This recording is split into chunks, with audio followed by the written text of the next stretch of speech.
The top stories for tonight in Y News. The reported death toll due to Typhoon Odette has risen to 156. Meanwhile, other nations are pitching in to help the hardest hit areas. The VITX management seeks more public utility vehicles as passengers reach a record high this holiday season. The Commission on Elections has issued summons to Ferdinand Bongbong Marcos Jr. over 3 more petitions against his 2022 presidential bid. And the World Health Organization advises canceling or delaying celebration of the holidays this year.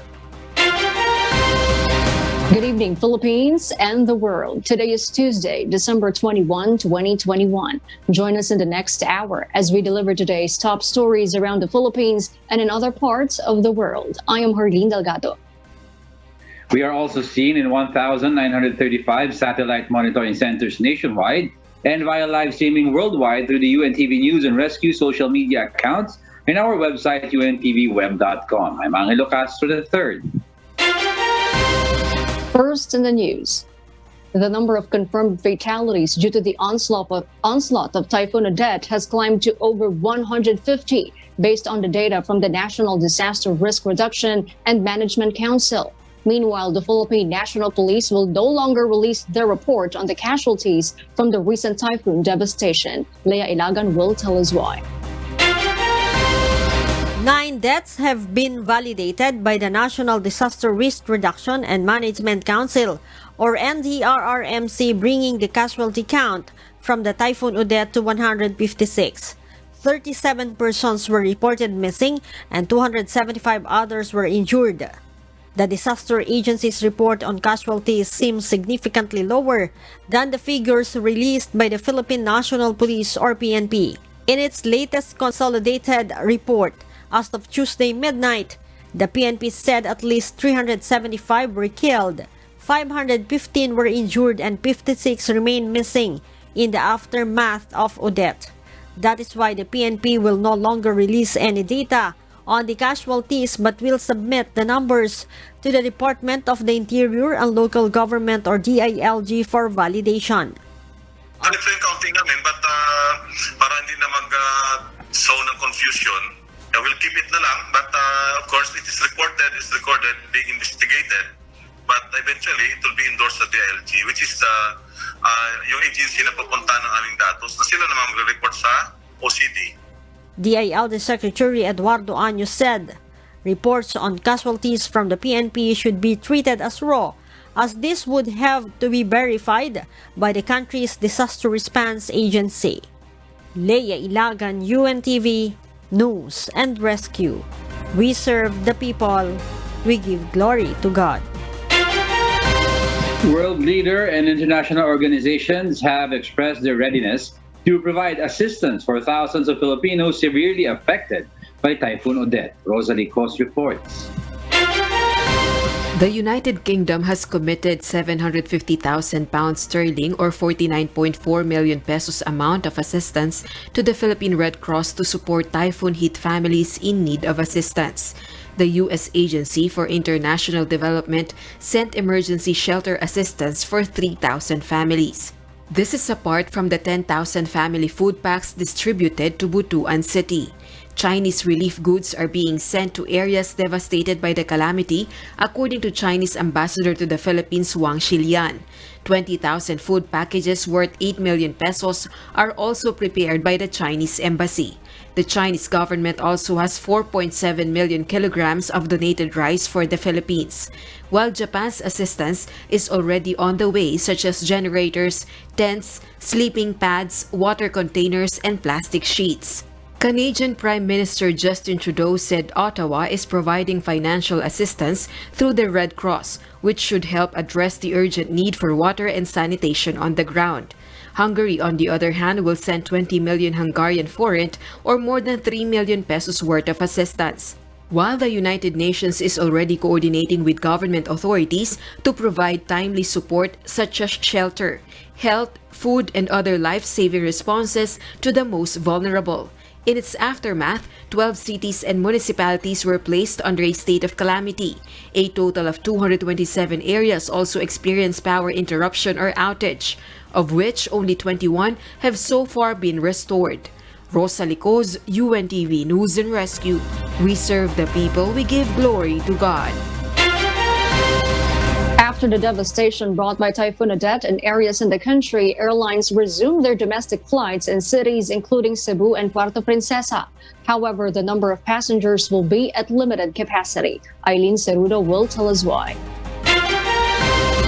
Cebu Pacific announced for international flights from December 23 to 25, only overseas Filipino workers and returning Filipinos living in Cebu will be allowed to board flights en route to Mactan Cebu International Airport. So ngayon po, very limited ang capacity ng pasahero na isasakay namin, and this is due to technical and aircraft capability. Cebu Pacific spokesperson Carmina Romero also explains hotel accommodations are limited after several rooms were used to shelter residents who lost their homes due to Typhoon Odette. Other hotels were also damaged due to strong winds. Romero explains hotel accommodations are needed in compliance with the mandated quarantine for green list countries. Ang sitwasyon po kasi ngayon sa Cebu ay meron pong hotel room shortage na nangyayari. Kasama po sa arrival protocols, ang Dubai ay green country. So, kailangan po ng hotel quarantine pag-landing ng pasahero. Pero dahil nga po sa kakulangan ng hotel rooms, nagkaroon ng ganitong sitwasyon na limited muna ang mga tatanggap na international arrivals sa Cebu. The airline also announced commercial flights to Siargao Island will be suspended until February 2022. Only government, relief, and humanitarian flights will be allowed to travel to the island. AirAsia, meanwhile, continues its recovery flights for the 30,000 passengers affected by flight cancellations due to the typhoon. AirAsia spokesperson Steve Dailisan assures the airline will cater to passengers in need to return home to their families, including those traveling to Puerto Princesa. Lahat po ng ating ruta sa AirAsia network dito sa Pilipinas ay nag-resume po ngayong hapon po. We're looking forward na matuloy itong flight natin tungo ng Puerto Princesa. AirAsia is also coordinating with organizations to assist in the delivery of basic needs, including food packs and bottled water for those affected by Typhoon Odette. For passengers interested in rebooking, refunding the ticket of their cancelled flight, or planning to convert it as a travel fund, they can directly contact the airline company or travel agencies. Eileen Cerudo, UNTV News and Rescue. We serve the people. We give glory to God. The Philippines today logged 168 more cases of COVID-19, pushing the nationwide tally of confirmed infections to 2,837,719. The Department of Health, or DOH, said the latest count brought the country's active cases to 9,384. Of these cases, 3,289 are mild, 3,406 are moderate, 1,804 are severe, 508 are asymptomatic, and 377 are in critical condition. Meanwhile, total recoveries rose to 2,777,541 after 372 more patients recovered from the disease. COVID-related deaths climbed to 50,794 with 10 new fatalities. All accredited testing laboratories in the country were operational on December 19, but 5 laboratories failed to submit data on time, the DOH noted in its report.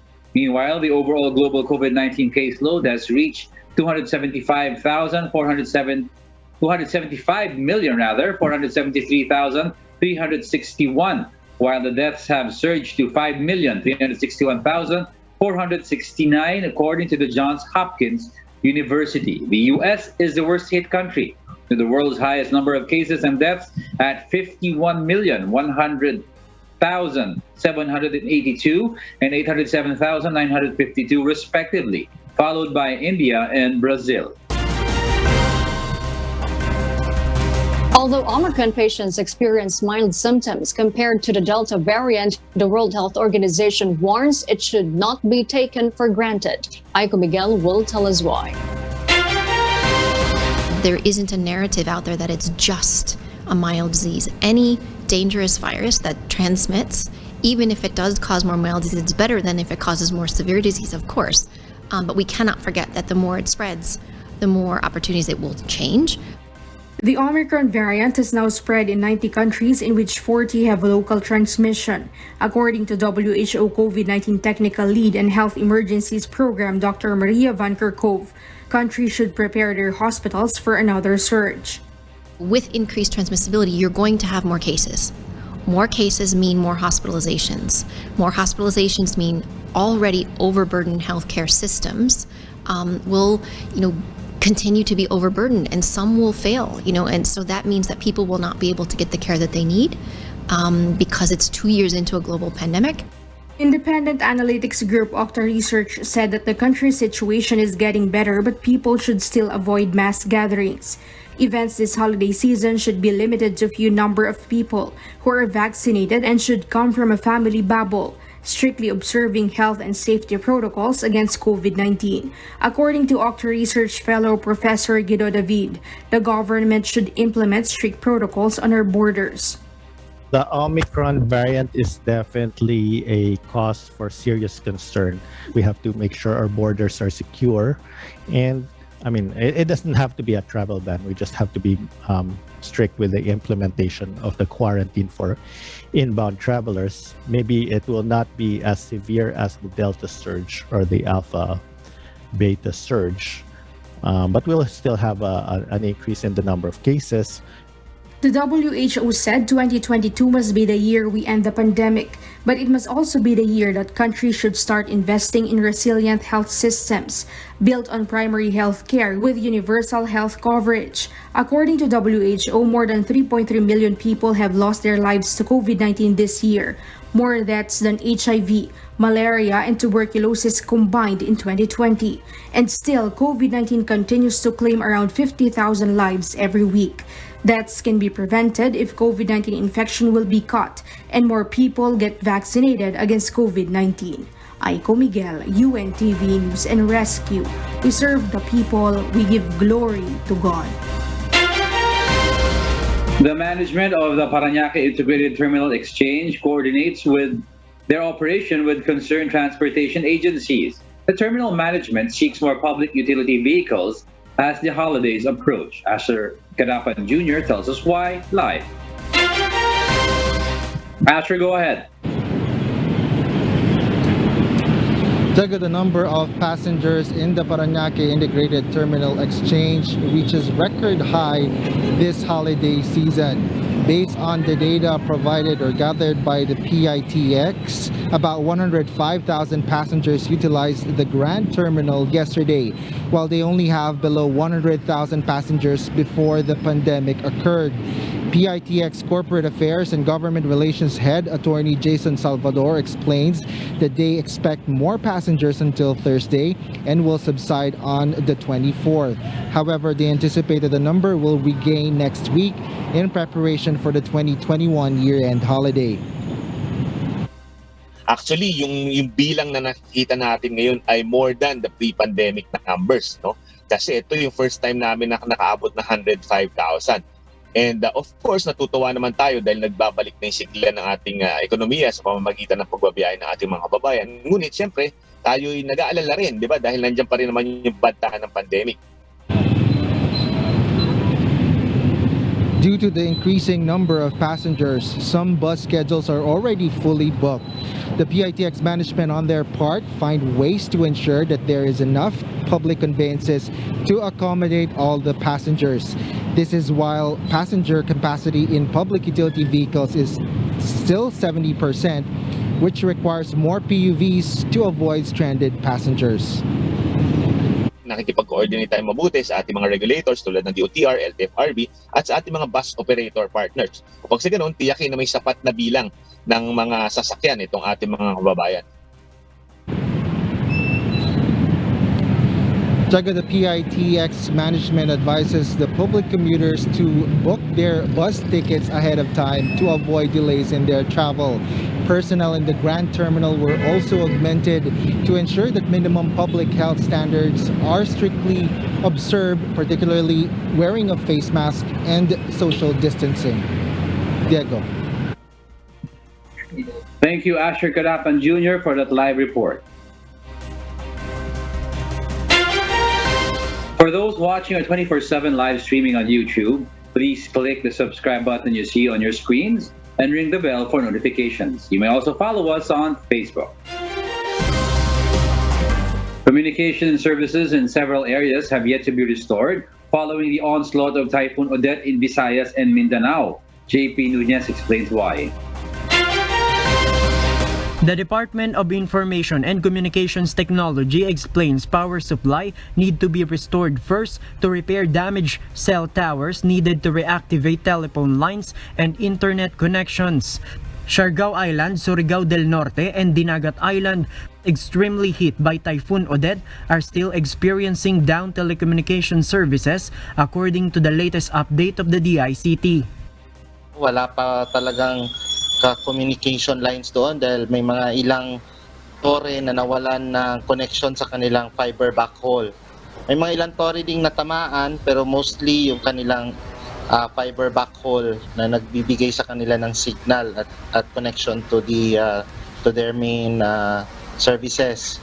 Tuloy-tuloy naman ang ating pakikipagtulungan sa kanila para maagad-agad nilang maibalik ang kanilang mga serbisyo.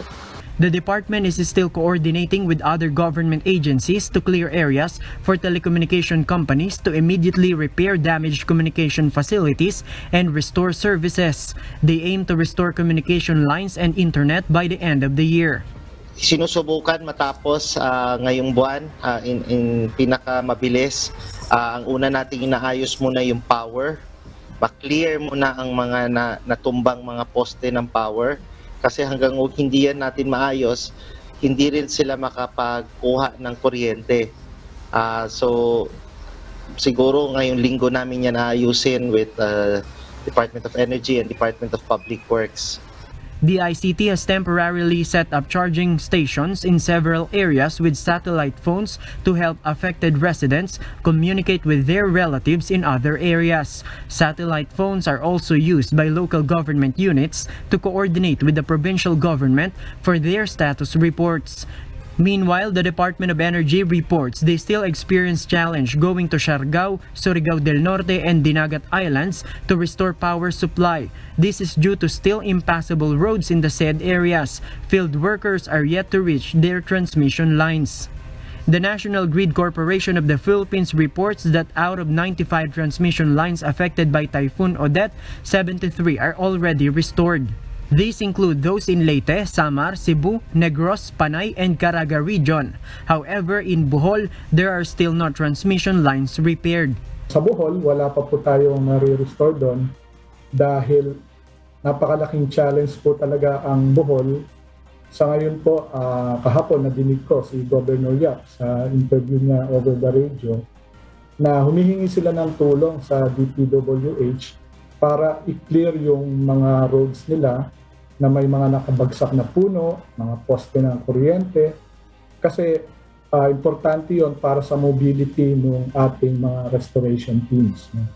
National Electrification Administration also reported that out of 939 municipalities that experience power interruption, more than 600 municipalities are fully restored. 51 are partially restored, while 231 municipalities are still undergoing restoration. JP Nunez, UNTV, News and Rescue. We serve the people. We give glory to God.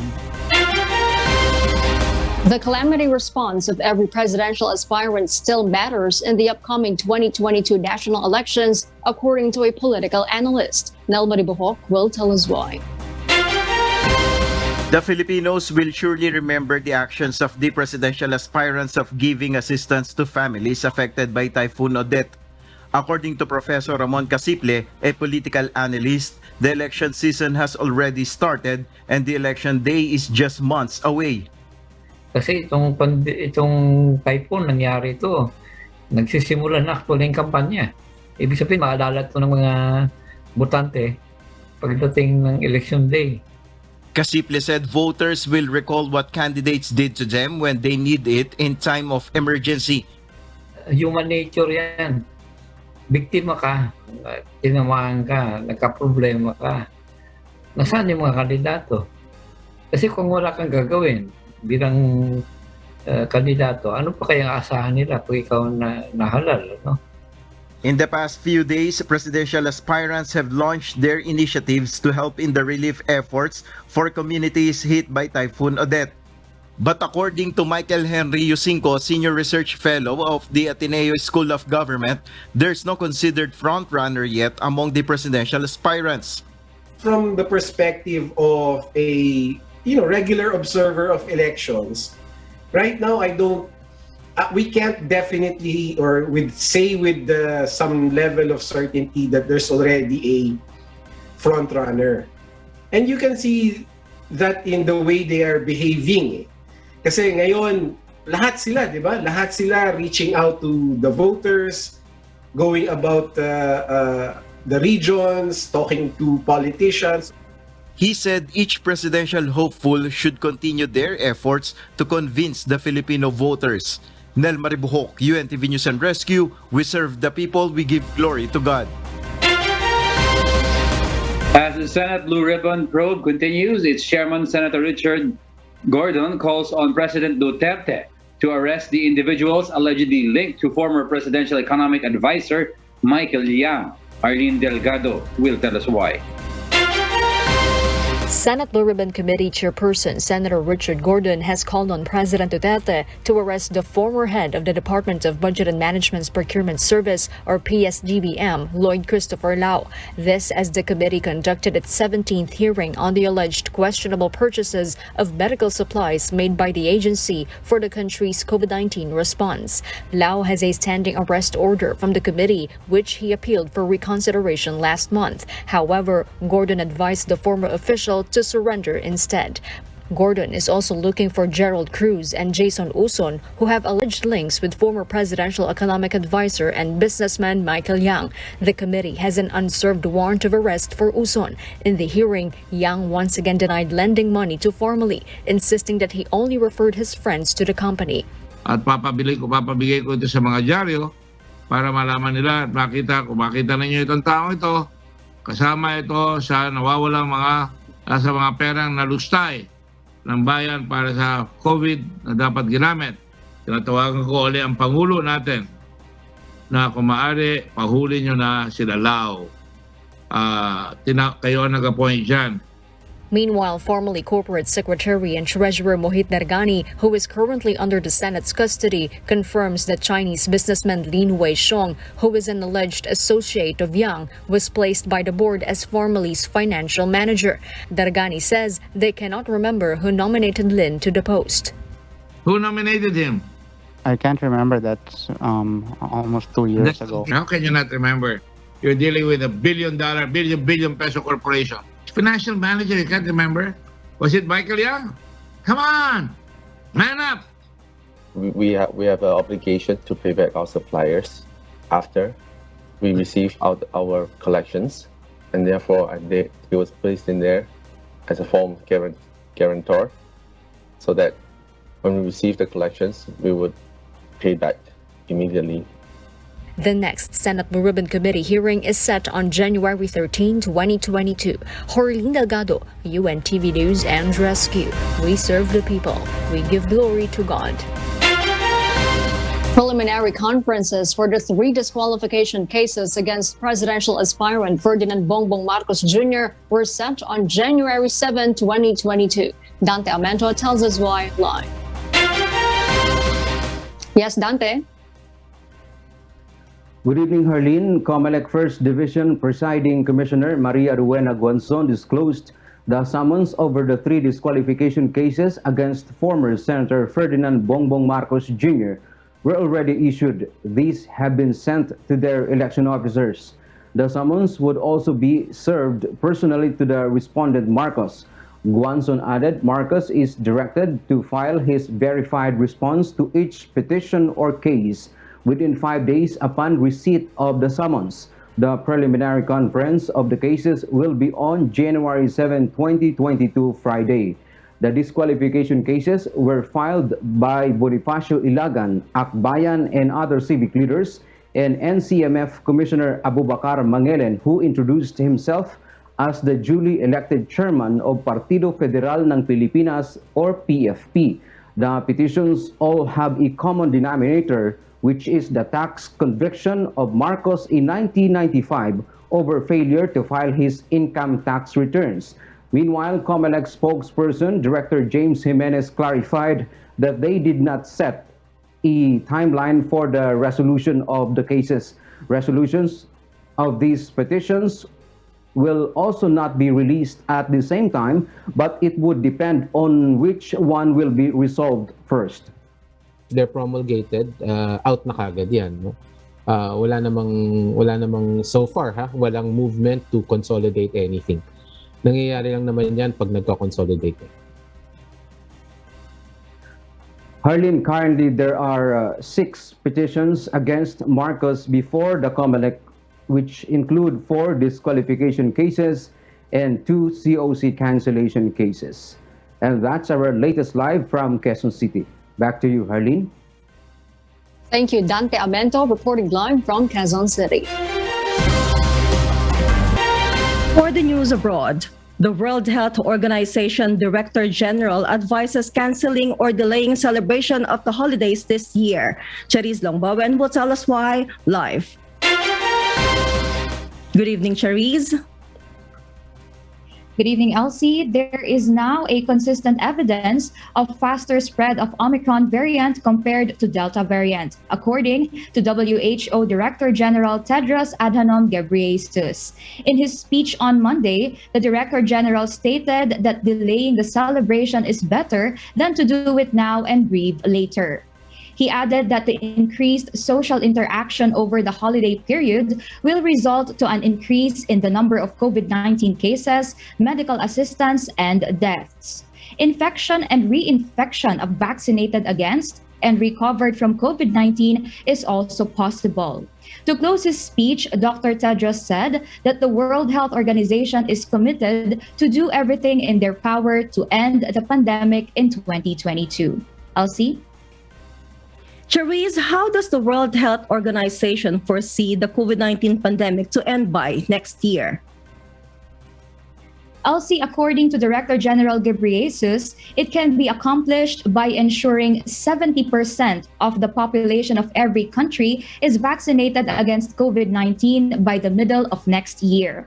Also, the WHO team hopes that the development of second and third generation vaccines and other treatments will help end the pandemic. Elsie? Thank you, Charis Longbawen, reporting live from Bangkok, Thailand. A growing number of countries are reducing the wait of time for COVID-19 vaccine booster from 6 months to as few as 3 in a bid to ward off a new surge in infections from the Omicron variant. As the new highly contagious variant continues to spread and cases surge, France, Singapore, Taiwan, Italy, and Australia have decided to move their booster shot inoculation periods ahead to 5 months. Belgium will now allow booster shots 4 months after initial vaccination. And South Korea, the United Kingdom, and Thailand have cut the time frame to 3 months. However, some scientists are expressing concern that advancing the booster timeline could compromise the level of longer-term vaccine protection. Experts continue to stress that vaccination is the best line of defense against the aggressive new variant.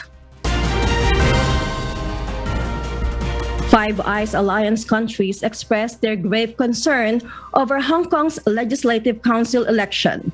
Marvi Delphine details why live. Yes, Marvi? Australia joins 4 other countries in criticizing the Patriots-only elections that took place in Hong Kong on Sunday due to issues related to freedom and rights. The joint statement was released by the foreign ministers of the United Kingdom, United States, Canada, New Zealand, and Australia. These nations are also called Five Eyes, who have a treaty for joint cooperation in signals intelligence. According to the statement, the foreign ministers of the said countries are concerned over the outcome of the elections in Hong Kong, as candidates loyal to Beijing won a majority of the seats. This concern was fueled by the passing of China's new resolution to ensure only patriots could run. This reduced the elected seats from 35 to 20. According to Kenneth Chan, a political scientist at Hong Kong's Baptist University, election turnout was low, likely because most pro-democracy did not vote. Meanwhile, the Five Eyes urges China to respect the protected rights and freedoms in Hong Kong and also expresses concern over the growing restrictions on freedom of speech. Elsie? Marvi, how did the public respond to the Patriots-only election? Elsie, some activists abroad expressed their disapproval and urged people to boycott the elections. This is due to the jailing or exile of many opposition politicians who won in the previous election. However, authorities made it a crime to incite others to cast blank votes. Back to you, Elsie. Thank you, Marvi Delphine, reporting live from Australia. Elon Musk declares on Twitter his $11 billion tax payables this year. Queenie Rivera will tell us why live. Go ahead, Queenie. Elsie, Elon Musk made the bold declaration after he was caught in various social media debates and accusations about how much federal tax he was paying or not paying. Notably, Musk's tweet came after Democratic Senator Elizabeth Warren on Twitter called out Musk as the world's richest freeloader and evading taxes despite billions of income. Bloomberg Billionaires Index totaled Musk's wealth well over $200 billion, SpaceX over $100 billion, and Tesla around $1 trillion. A ProPublica investigation revealed that Musk paid a true tax rate between the years of 2014 and 2018, but never paid federal taxes in 2018. U.S. President Joe Biden has been pushing to increase taxes on the ultra-rich, although no legislative plans have been confirmed as of date. Musk declared to pay off his tax this year as next year's tax rate will potentially increase. As such, Musk is now the first person to pay off a record high amount of tax in history. Elsie? Thank you, Queenie Rivera, live from Singapore. And those are the reasons behind the news in other parts of the globe. I am Elsie Marcos, live from Auckland, New Zealand. Good evening. The Philippine Coast Guard continues its relief operations, including repatriation of individuals stranded due to Typhoon Odette. Janice and Henta reports. Presidential Communications Operations Office, through Philippine Air Force C-130 plane, conducted a repatriation flight to locally stranded individuals in Siargao Island. Over 145 stranded passengers have returned to Metro Manila, while some of the passengers of the said flight are from Cebu. In the latest report of the Philippine Coast Guard, more than 200 passengers, drivers, and cargo helpers are still stranded at some ports in Visayas and Mindanao. Kung sa pagdating po ng Gabriela silang sa Surigao del Norte, mayroong pang mga natrap na hindi makasakay, pwede naman na po namin pasakayin. Pero kaya lang po, ang sabi ng District Commander, nakakabiyahe naman po na yung mga turista pabalik ng Manila at kung saan sila pupunta. PCG also reported that they already located several foreign tourists in Siargao Island who were affected by the typhoon. The foreign tourists are now in good condition, while some already returned to their countries. Yung iba rito nakaalis na. Yung iba ay kaya natin nilagay yung pangalan kasi may mga tawag tayo sa mga embassies nila at mga kaibigan na hinahanap sila at nilocate lang po natin. Wala pong rescue operations na ginawa dyan. Nilocate lang po natin yung mga pangalan ng mga turistang nandyan, kung nasaan sila at kung anong kalagayan nila. Maayos naman po. Meanwhile, 5 more PCG ships sailed earlier to deliver relief items to Visayas and Palawan, while BRP Gabriela Silang is expected to arrive in Surigao del Norte, carrying relief supplies to residents affected by Odette, including medical, rescue, and relief augmentation teams. Yung BRP Sindangan tsaka yung Tupataha, ito'y nagpabalikan sa Cebu tsaka sa Bohol, at yung isang barko pa natin nasa bandang Leyte. Tapos yung dalawa sa Palawan ay nagkakarga rin na rin ng mga relief papunta rin din sa mga isla ng Palawan na inabot po ng bagyo. BRP Nueva Vizcaya are en route to Negros Occidental, carrying construction materials to repair damaged houses.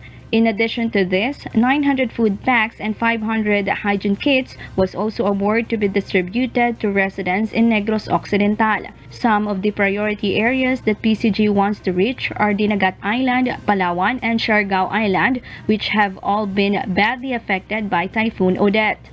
Meanwhile, Air Force C-130 arrived earlier at Siargao Airport with 850 food packs to be given to residents there. PCG continues to call for donations for residents affected by the Typhoon Odette. Janice Inhente, UNTV, News and Rescue. We serve the people, we give glory to God.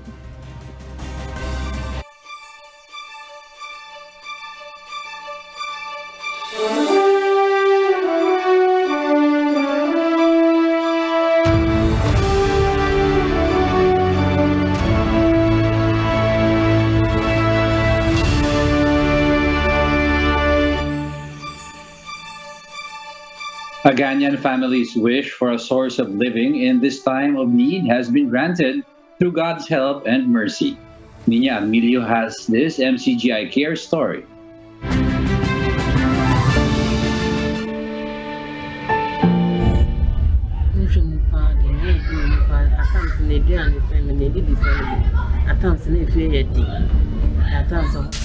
Monica and her husband are saddened that they don't have enough to feed their family.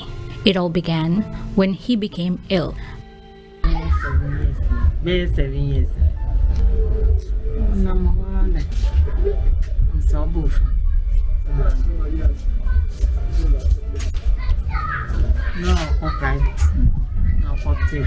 Monica does all her best to serve as both mother and wife, though she admits it has been hard for her.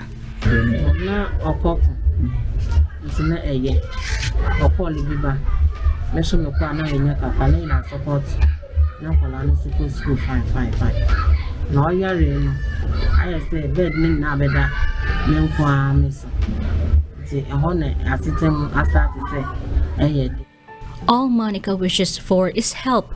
In order to have a source of living, she can sell whatever there is to sell, and she's more than glad to receive help in these trying times.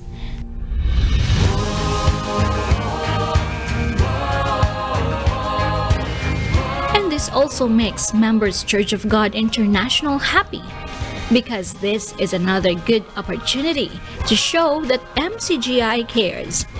To their surprise, Monica and her family received goods to sell.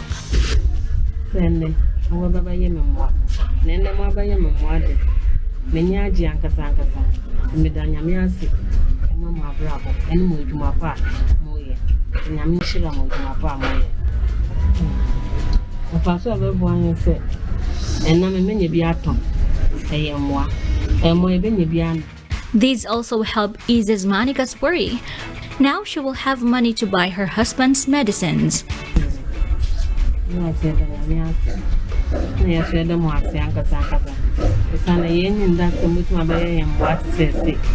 Asidanka Onyakonpo, Agbena Mawu.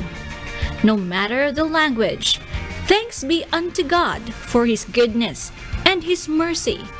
Thanks be unto God for using MCGI in His great works, and for every good chance to show that MCGI cares.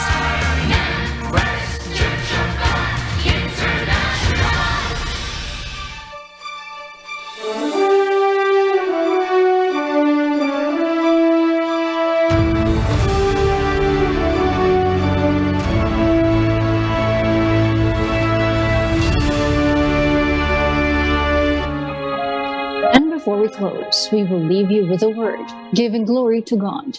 From the book of James, chapter 1, verse 20, it says, "For the wrath of man worketh not the righteousness of God."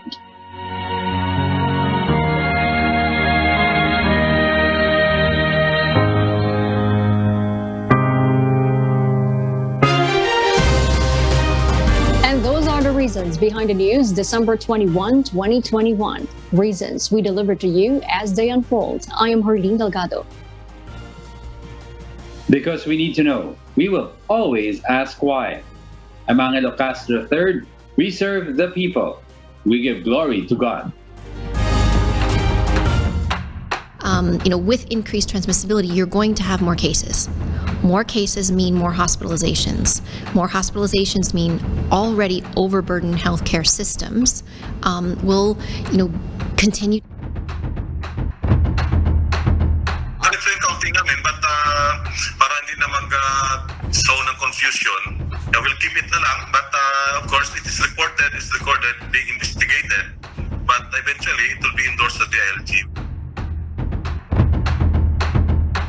Actually, yung bilang na nakikita natin ngayon ay more than the pre-pandemic na numbers, no? Kasi ito yung first time namin na nakaabot na 105,000.